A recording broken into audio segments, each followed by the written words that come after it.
Astaghfirullah. Wassalamu ala rasulillah wa ala alihi wa sahbihi wa mawalah wa la hawla wa la quwata illa billahi wa ba'd. Alhamdulillah, segala puja dan puji hanya milik Allah subhanahu wa ta'ala. Salawat dan juga salam kita hadiahkan kepada Rasul kita Nabi besar Muhammad sallallahu alaihi wasallam. Di malam hari ini kita akan tentang menyingkap dunia jin, syaitan, dan hubungan mereka dengan dunia paranormal. Pembahasan ini penting diketahui karena ini bicara tentang akidah, keyakinan kita kepada sesuatu yang gaib. Karena jin bagi kita itu gaib dan wajib diimani. Ma'asyiral muslimin yang muliakan Allah Azza wa Jalla. Namun sebelum itu, yang kita akan bahas, kita akan mengenal beberapa kisah dulu tentang hubungan antara bangsa manusia dengan bangsa jin. Karena keberadaan jin itu sebenarnya bisa kita rasakan. Keberadaan adanya jin itu bisa kita rasakan, sebagaimana juga keberadaan malaikat bisa kita rasakan, walaupun dua-duanya gaib bagi kita. Salah satunya adalah yang jelas-jelas kita bisa rasakan apabila hati kita ini terdorong untuk melakukan kebaikan, datang ke masjid, datang ke majelis ilmu, membaca Al-Quran dan begitu seterusnya. Berarti di situ ada dorongan-dorongan para malaikat. Tapi kalau kemudian kita melangkah ke tempat-tempat maksiat, malas ibadah dan yang semacamnya, berarti di situ ada dorongan-dorongan syaitan.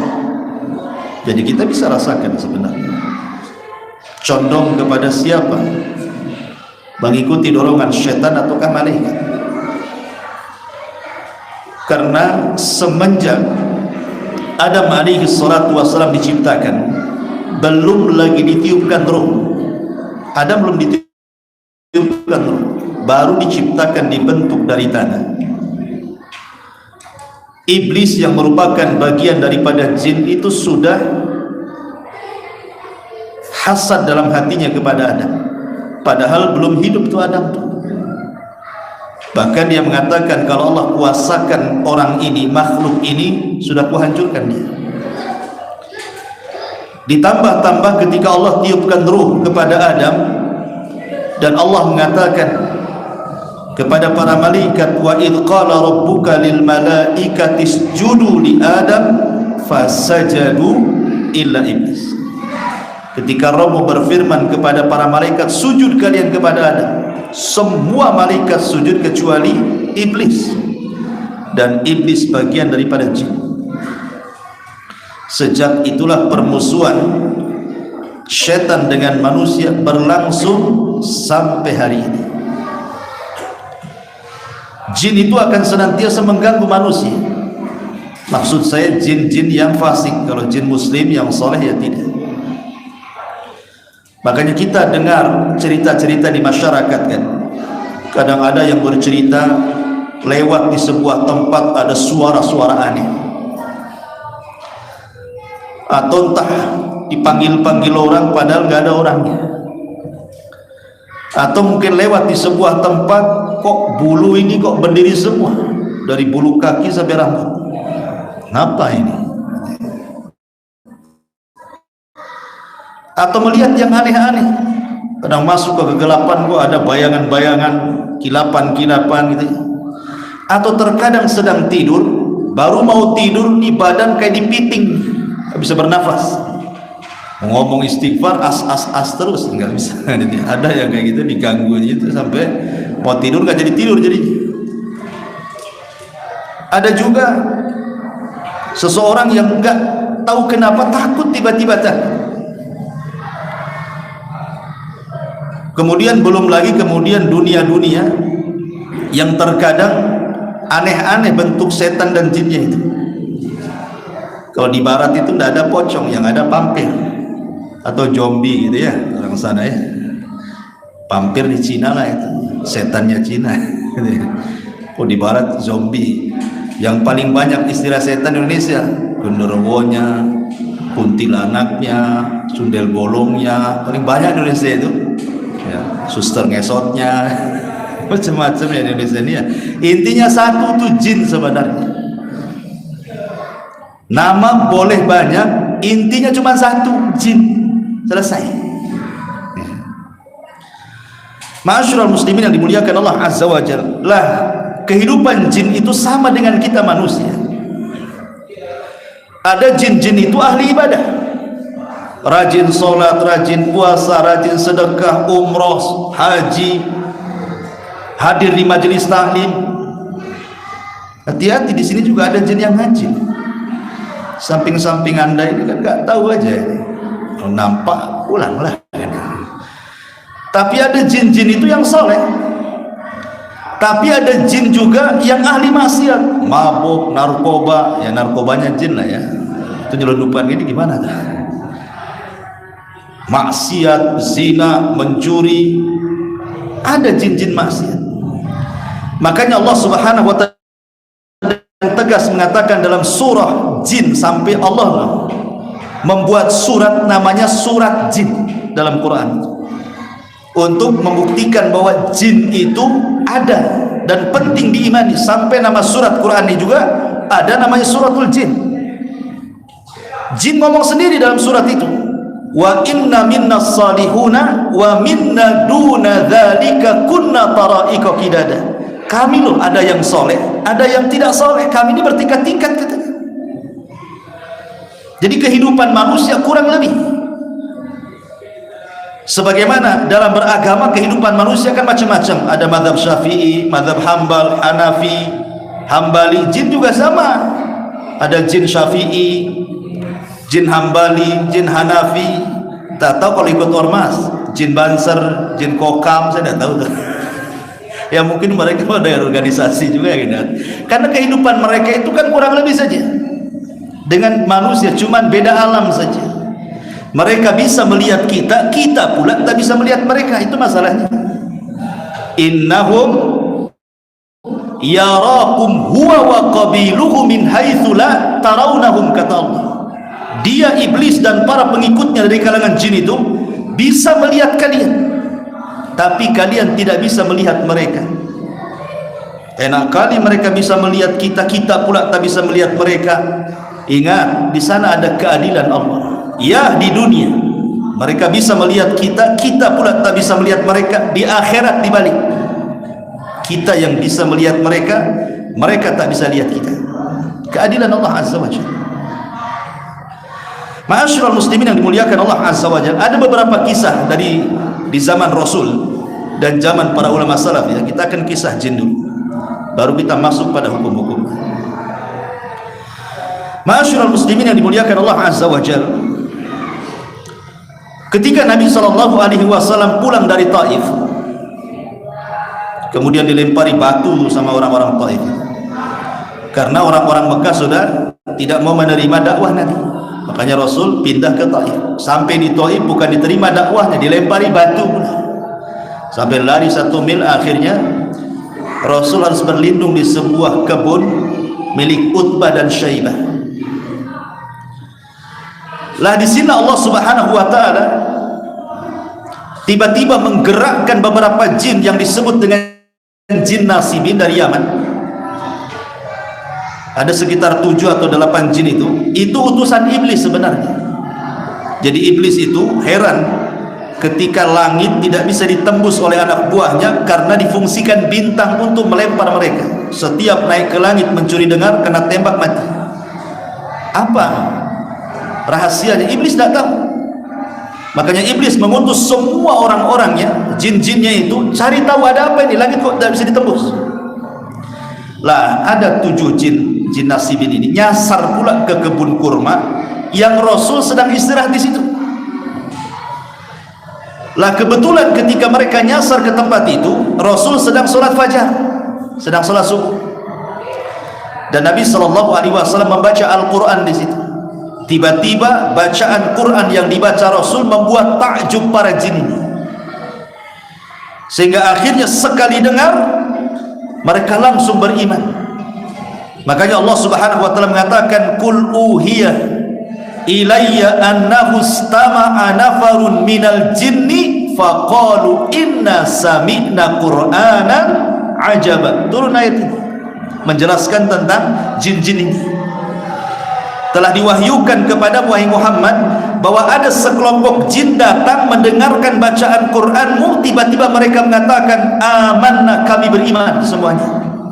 Subhanallah, jin kafir mendengar bacaan Quran satu kali langsung beriman, luar biasa. Tapi ada orang Islam dibacakan Quran lebih jin daripada jin, lari dia. Coba kemana di sini ya? Di mana ya? Ada mungkin di luar di Tarempa ini ada orang kumpul-kumpul, ya kan? Baca Quran Al-Baqarah di situ, lari enggak? Paling ngomong ngaji salah tempat, sana di Istiqomah, katalah disuruh di Istiqomah, dia mau ngaji di sana terserah kan? Berarti dia lari, tidak suka tuh dengan bacaan Quran tuh. Rupanya bukan jin saja yang lari bacakan Quran, orang pun lari.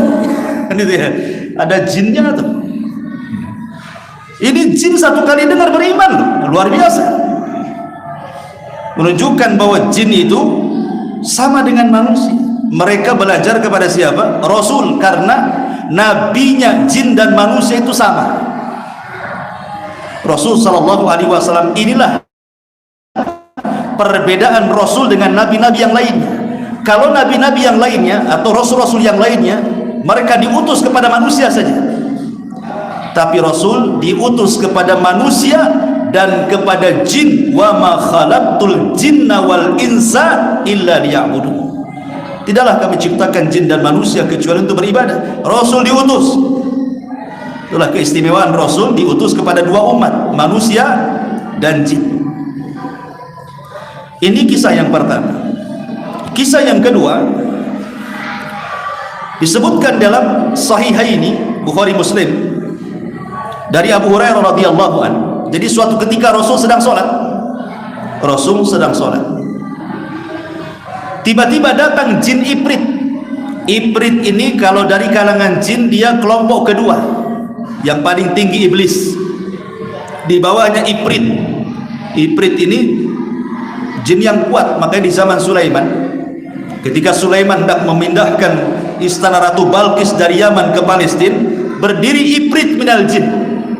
Wahai Sulaiman, sebelum engkau berdiri dari singgasanamu, istana sudah kupindah. Saking punya kekuatan gitu ya, jin itu bisa mindahkan istana. Kalau istana bisa dipindah, kalau mindahkan uang di celengan sebentar saja. Berarti kalau nyelengi uang hilang, itu berarti diambil jin. Jin yang mana satu ya tak tahu lah. Ada jinnya di rumah itu. Tengok celengannya bolong atau enggak. Kalau enggak bolong jin, kalau bolong ya mungkin orang rumah kan. Dari sini menunjukkan bahwa Ifrit ini hendak mengganggu Rasul. Datang dia kepada Rasulullah, lagi sholat tuh diganggu. Rasul marah, dicekiknya, ditangkap, dicekik sama Rasul. Tiba-tiba saking kuatnya cekikan Rasul itu sampai liurnya keluar mengenai tangan Nabi, dan Rasul merasakan dinginnya liur jin itu. Dalam bahasa hadis, dalam riwayat Nasai disebutkan hatta wajadtu barda lisanihi ala yadi, sampai aku mendapatkan rasa liur jin yang jatuh ke tanganku ini sangat dingin sekali. Kalau ada yang bertanya, lah jin kan tercipta dari api, kok bisa liurnya bisa dingin? Harusnya kan panas liurnya kan, dia kan tercipta dari api. Kalau manusia tercipta dari tanah, malaikat dari cahaya, harusnya liurnya panas dong, kok dingin gitu ya? Yang tercipta dari api itu cuma satu, namanya Sumia. Dalam istilah Israiliyat, bukan iblis, Sumia. Itulah jin yang dikekalkan. Ada yang mengatakan iblis berdasarkan nas Quran. Tapi yang pertama kali adalah Sumia. Sumia sudah meninggal. Yang masih hidup ini iblis dan tidak akan mati sampai kiamat. Jadi satu-satunya jin yang diciptakan dari api cuma satu, sama dengan manusia. Satu-satunya manusia diciptakan dari tanah cuma Adam saja. Apa antum dari tanah? Sini saya potong tangannya, keluar tanah enggak? Pasti darah. Kalau dari tanah kan dipotong keluar tanah darahnya. Enggak juga, karena hanya Adam saja yang tercipta dari tanah. Kalau jin sama juga, satu aja yang tercipta, anak turunannya itulah ya sama dengan manusia, kawin, keturunan, begitu. Makanya jenis mereka sudah berbeda. Ini juga bantahan kepada gimana setan yang tercipta dari api diazab pula oleh api. Enak kali api ketemu api nggak ada masalah kan gitu. Oh enggak, jangan salah. Kalau itu masalahnya, saya ambil tanah, saya lempar ke kepala Anda. Kalau sakit, jangan bilang sakit. Anda dari tanah, ini juga tanah, bentur-benturkannya sama tanah. Sakit nggak? Kurang lebih seperti itu. Ya. Jadi Nabi SAW itu diganggu sama jin. Kemudian Rasul mengatakan, kalau aku tidak teringat doanya Sulaiman alaihi salatu wassalam. Apa doanya Sulaiman? Rabbi firli wahabli mulkan la yanbaghi li ahadin min ba'di. Ya Rabb, ampuni dosaku dan berikan kepadaku kerajaan yang jangan pernah kau berikan kepada siapapun setelah. Artinya cukup Sulaiman saja yang bisa mendudukan jin itu. Maka sama Rasulullah, kalau aku tidak ingat doa Sulaiman, sudah kuikat di tiang masjid sehingga dilempari oleh anak-anak. Akhirnya dilepas lagi karena ingat doanya Sulaiman. Cukup Sulaiman saja yang bisa mendudukan jin. Menunjukkan bahwa di sini ada hubungan kan, jin itu suka mengganggu manusia. Rasul aja diganggu, apalagi kita, makin diganggu lagi. Ma'asyiral muslimin yang dimuliakan Allah Subhanahu wa taala. Makanya Rasul mengajarkan ketika Rasul melawan jin dan mencekik itu apa? Menunjukkan Rasul mengajarkan kepada kita keberanian. Sampai dicekik sama Rasul, mau diikat jin itu kan. Rasul memberikan keberanian. Maka kita tidak boleh takut dengan jin. Tidak boleh. Karena biasanya orang penakut itu semua di sekitar kita jadi jin semua. Nengok tiang listrik kayak setan. Orang penakut. Ya kan? Kalau orang penakut nih, lari nih ke tempat gelap nih, itu pohon pisang disangka setan, lari dia. Padahal di situ ada kain apalah partai apa warna putih gitu, sangka setan. Ya. Namanya penakut itu segala sesuatu disangka setan. Umpamanya malam-malam gelap, gorden, goyang, takut. Padahal ada anak kucing di situ. Atau mungkin suara angin, nerpa-nerpa atap gitu ya, takut dah. Atau mungkin ada bayangan-bayangan, padahal itu pohon berbayang-bayang itu, takut dia. Penakut ini segala sesuatu disangka setan. Tetapi sebenarnya memang setan itu masuk ke media apa saja untuk menakut-nakuti manusia. Memang ada setannya. Karena setan itu masuk ke bayangan, masuk ke angin, masuk ke suara. Bagaimana supaya kita takut kepada mereka? Makanya Allah mengatakan, fala takhafuhum wa khafuni. Jangan takut kepada mereka, takutlah kepadaku. Gak boleh takut kepada mereka. Karena paling tinggi mereka itu tidak bisa menyakiti kita. Paling tinggi kasih was-was saja mereka itu. Kecuali kalau bekerja sama dengan tukang sihir, itu lain ceritanya. Tapi kalau tidak ada kerjasama dengan tukang sihir, jin-jin itu tidak bisa menyakiti kita. Bahkan sebagian para ulama mengatakan sebenarnya jin sendiri takut dengan kita sebagaimana kita takut dengan mereka.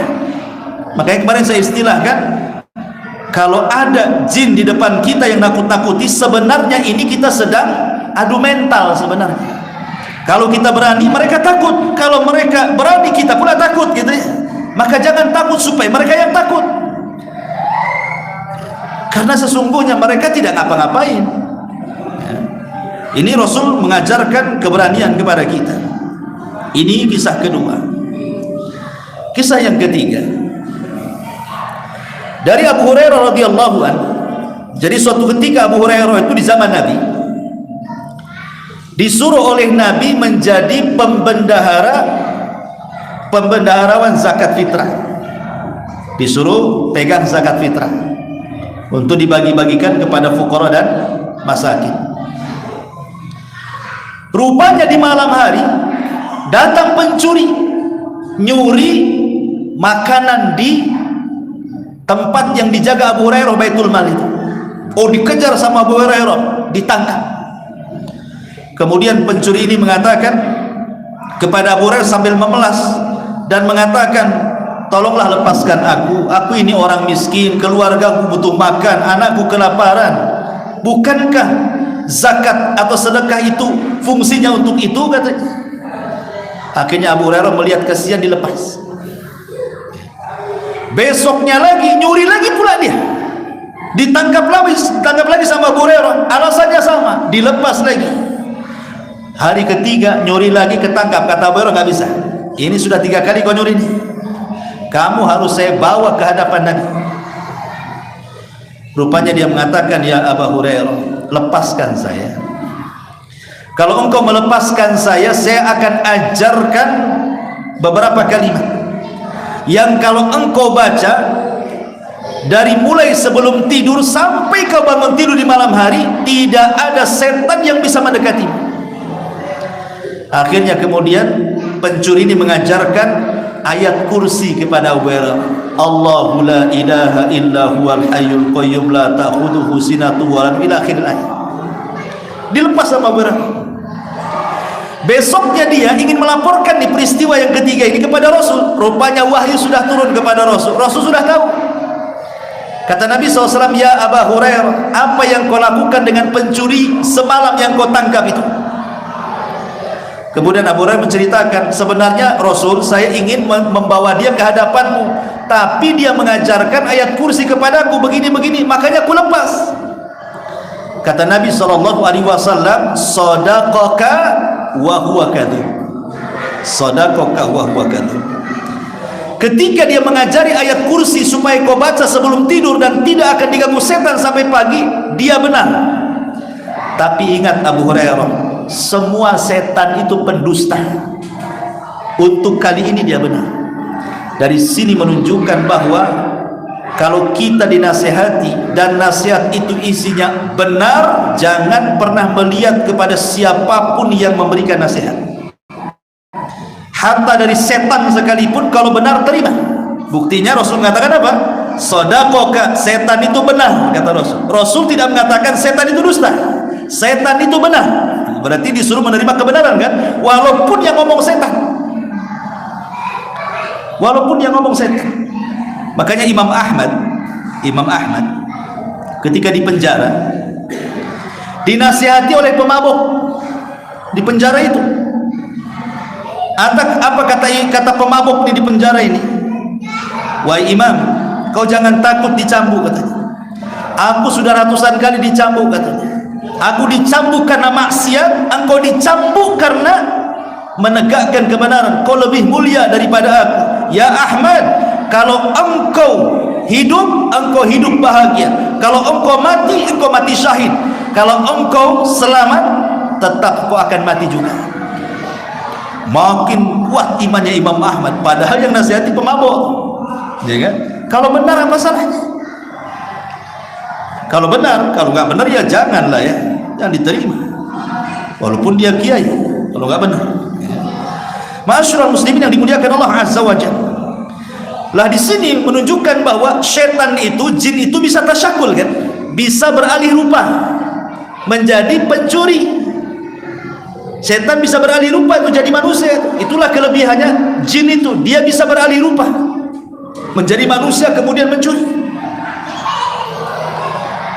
Dan ini kisah yang ke berapa ini?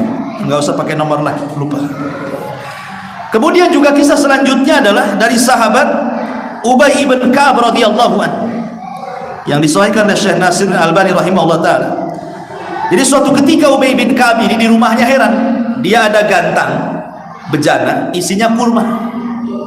Setiap malam berkurang kurmanya. Perasaan dia tidak pernah ngambil, tidak pernah makan, tapi berkurang. Curiga dia. Apa kata dia? Maka aku pun berusaha untuk mengintipnya. Malam itu siapa yang mengambil kurma ini? Apa yang terjadi? Fa idza huwa bidabatin tushbihul ghulam al-muhtalim. Tiba-tiba aku melihat seperti binatang berbulu, tetapi bentuknya seperti anak yang sudah balik. Jadi kayak manusia tapi berbulu semua, gitu loh. Kata Ubay bin Ka'ab.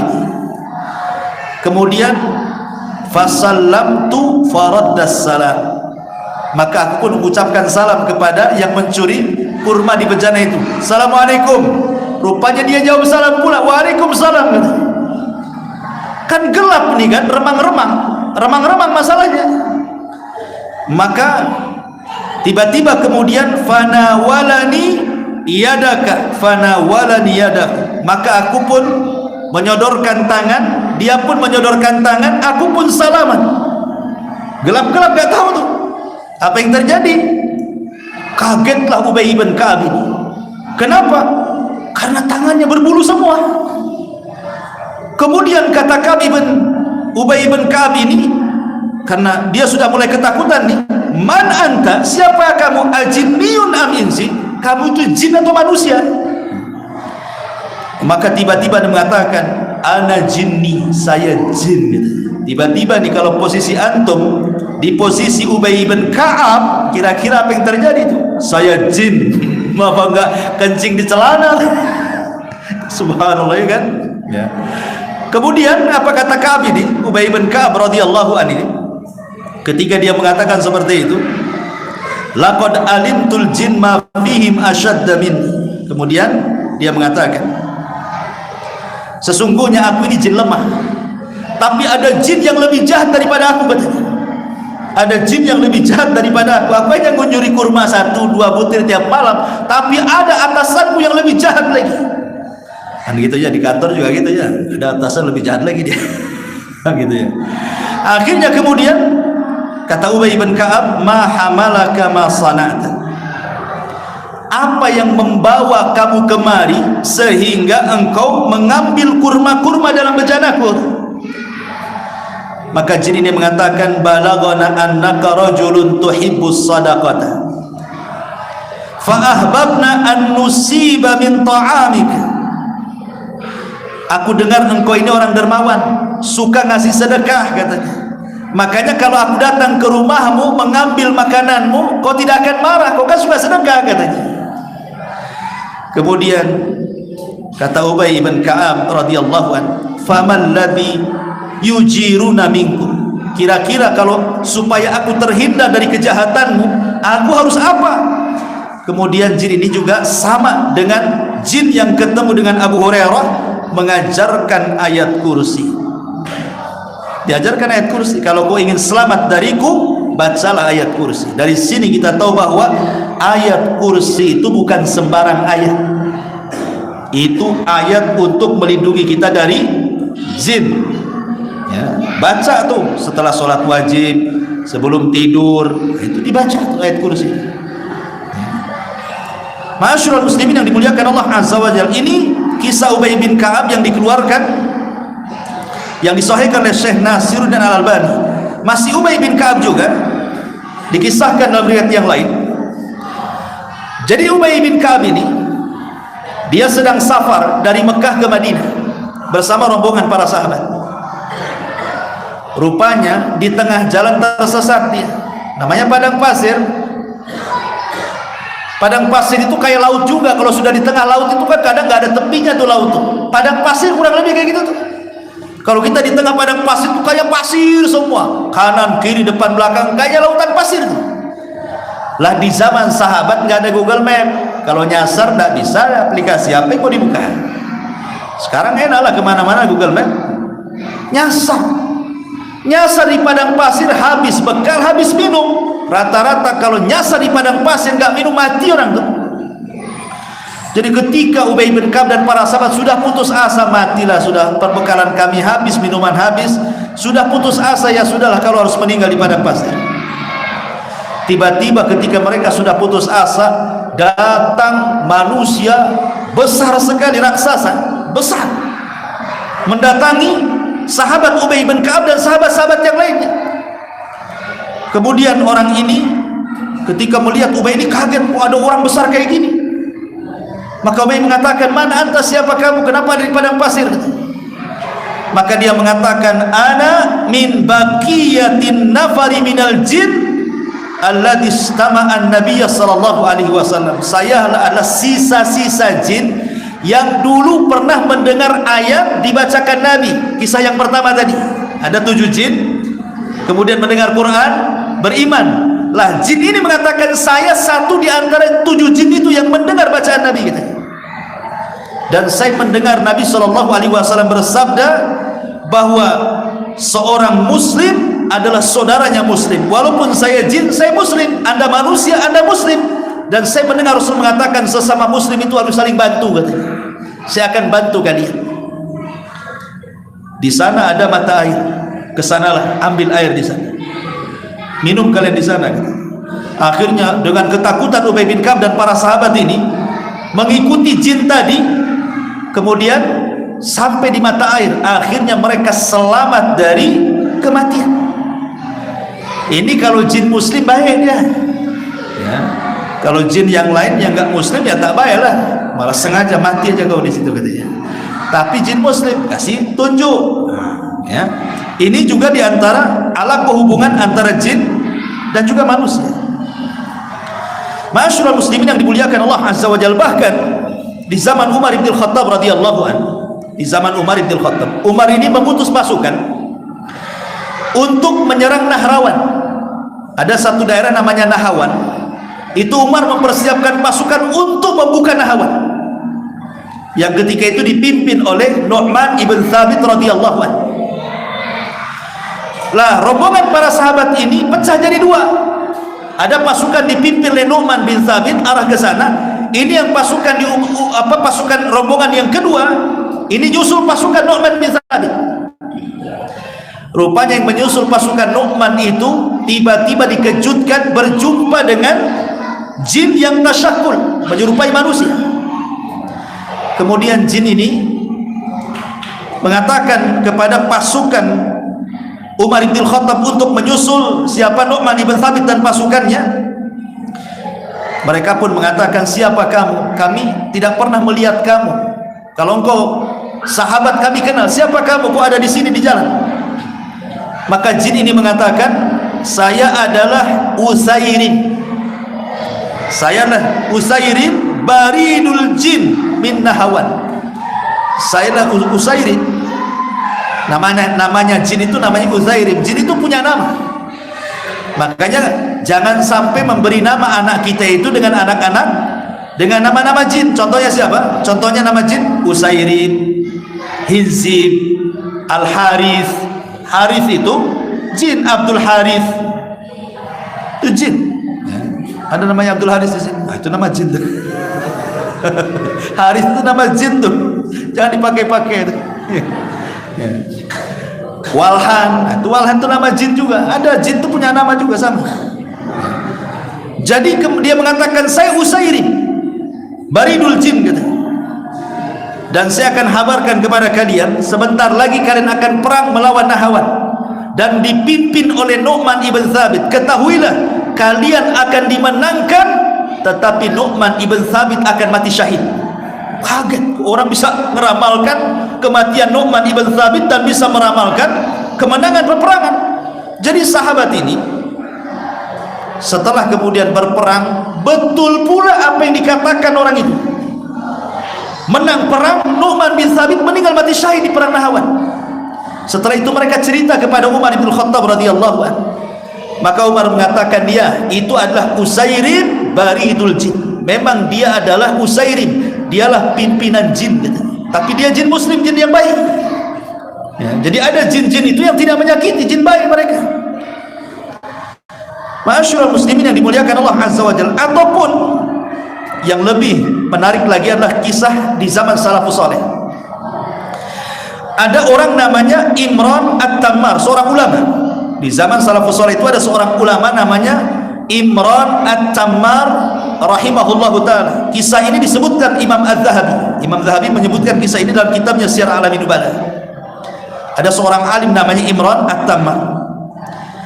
Dia punya guru namanya Al-Hasan Al-Ja'di. Gurunya itu Al-Hasan Al-Ja'di. Jadi setiap majelisnya habis fajar itu, habis sholat subuh, Hasan Al-Ja'di ini kalau buat kajian kayak gini nih, penuh masjid sampai nggak muat. Sehingga kalau datang belakangan pasti nggak dapat tempat duduk. Dan kalau tidak dapat tempat duduk nggak bisa dengar, kan di zaman itu nggak ada mikrofon masalahnya. Jadi yang dapat ilmu itu yang dekat-dekat saja kan begitu, yang jauh-jauh nggak dapat apa-apa lah. Tak mungkin lah teriak-teriakan itu. Akhirnya Imran At-Tammar ini dia berniat ingin datang pagi-pagi buta, jam 3 dia ingin cari tempat di masjid itu, karena besoknya pas hari Jumat ba'da sholat fajar dia akan buka kajian, jam 3 malam dia datang. Bayangkan orang dulu tuh. Kalau orang sekarang ngaji telat-telat biasa aja, karena kosong masjidnya. Duduk di mana saja, paling yang pertama cari tiang. Ya. Ma'asyiral muslimin yang dimuliakan Allah Azza wa Jalla. Akhirnya Imran At-Tammar ini dia datang ke masjid, kaget dia karena masjid ini semua tertutup, semua terkunci, dikunci dari dalam, gak bisa masuk dia. Tapi masalahnya kok ramai di dalam, jam 3 malam ramai. Rupanya gurunya Hasan Al-Ja'di ini sedang sholat malam, mengeraskan bacaan.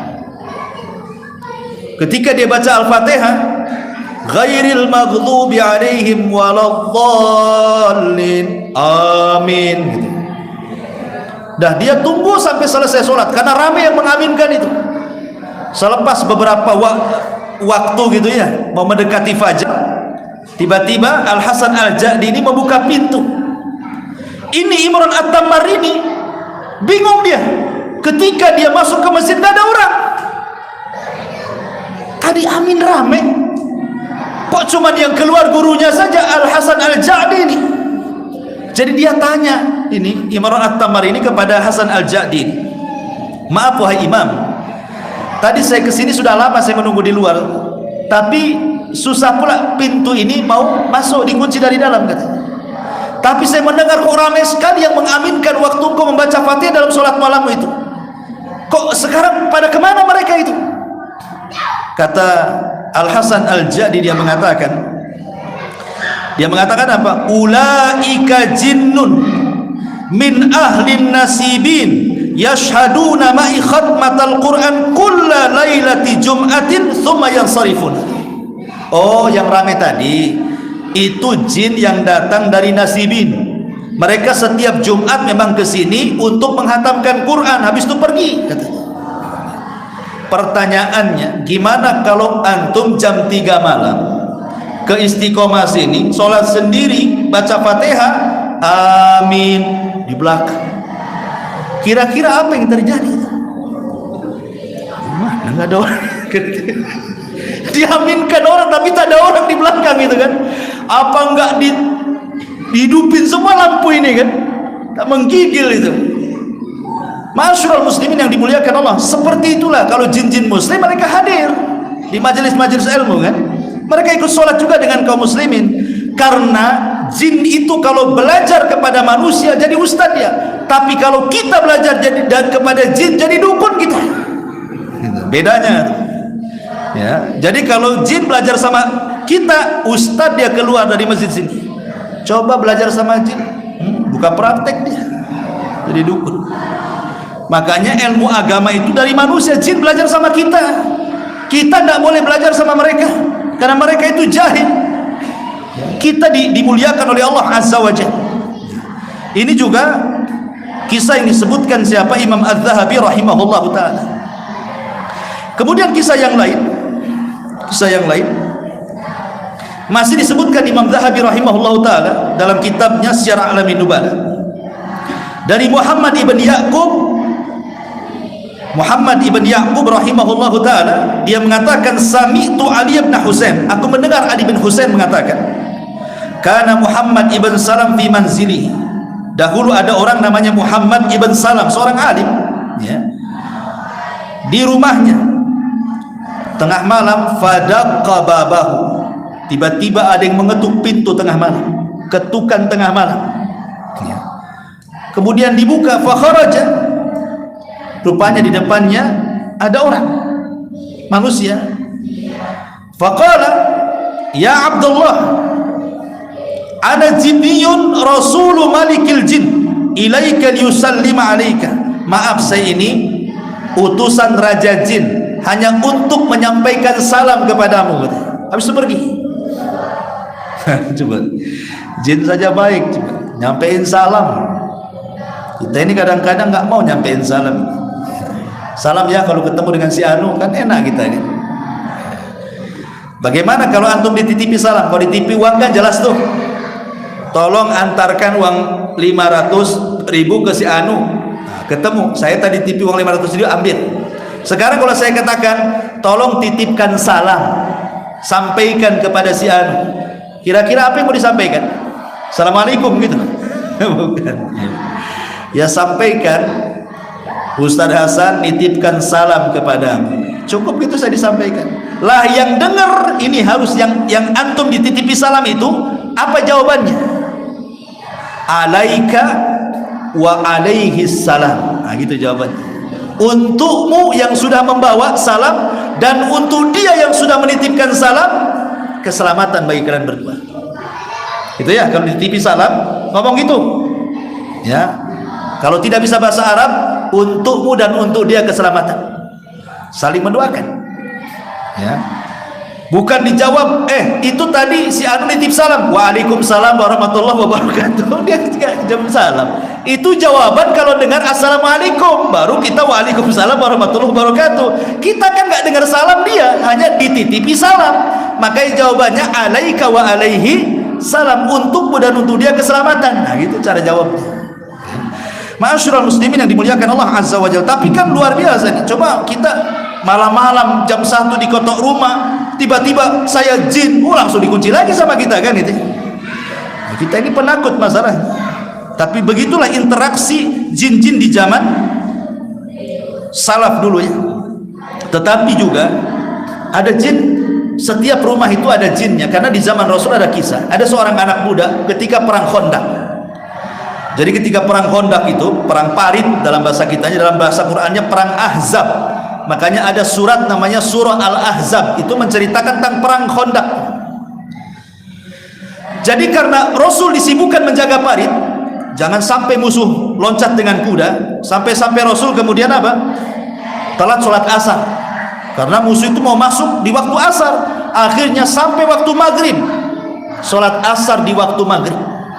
Itulah Rasul, sampai Rasul murka gara-gara musuh-musuhnya mengakhirkan sholat asar di waktu maghrib. Rasul mengatakan, semoga Allah memenuhi kuburan mereka dengan neraka, katanya. Mereka sudah mengakhirkan sholat wusta, katanya. Jadi sholat wusta itu sholat asar. Lah ada anak muda baru kawin dia, anak muda ini baru nikah, kemudian gabung tentara. Dia takut kalau seandainya istrinya yang baru dinikahi itu diserang Yahudi.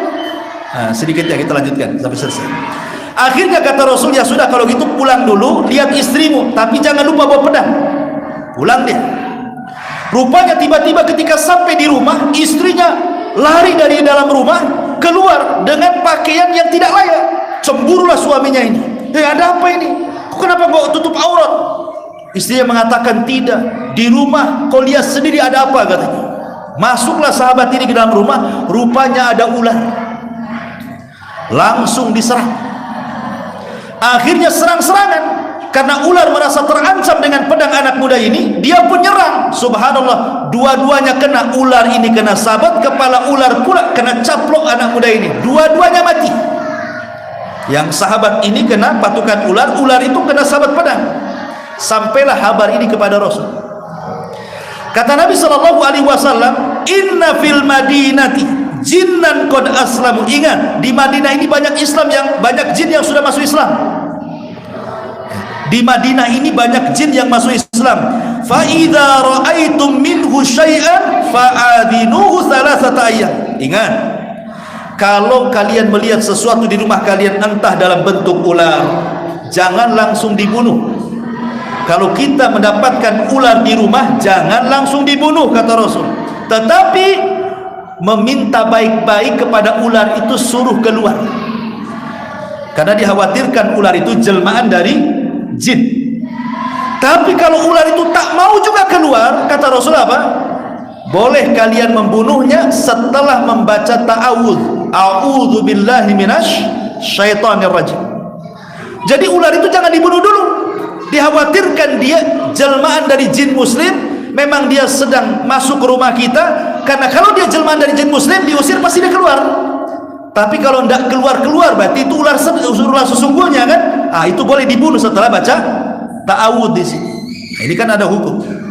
Jangan main langsung bunuh saja, sebab kalau bunuh nanti dendam jin-jin yang lain, ganggu kita nanti. Ya. Jangan salah, jin juga ada geng. Sama juga kita ada geng-gengan. Mereka lihat kita, kita pula tak lihat mereka. Mereka nampar kita senang, kita pula nampar mereka susah. Kalau jin depan kita enaklah kita tamparkan gitu ya. Tapi kan kita tidak tahu. Makanya harus diperhatikannya di antara kisah-kisah seputar alaqah bainal jin wal ins. Insyaallah pada isyarat. Subhanallah bihamdika asyhadu an la ilaha illa anta astaghfiruka wa atubu ilaik. Allahu ta'ala. Assalamualaikum warahmatullahi wabarakatuh.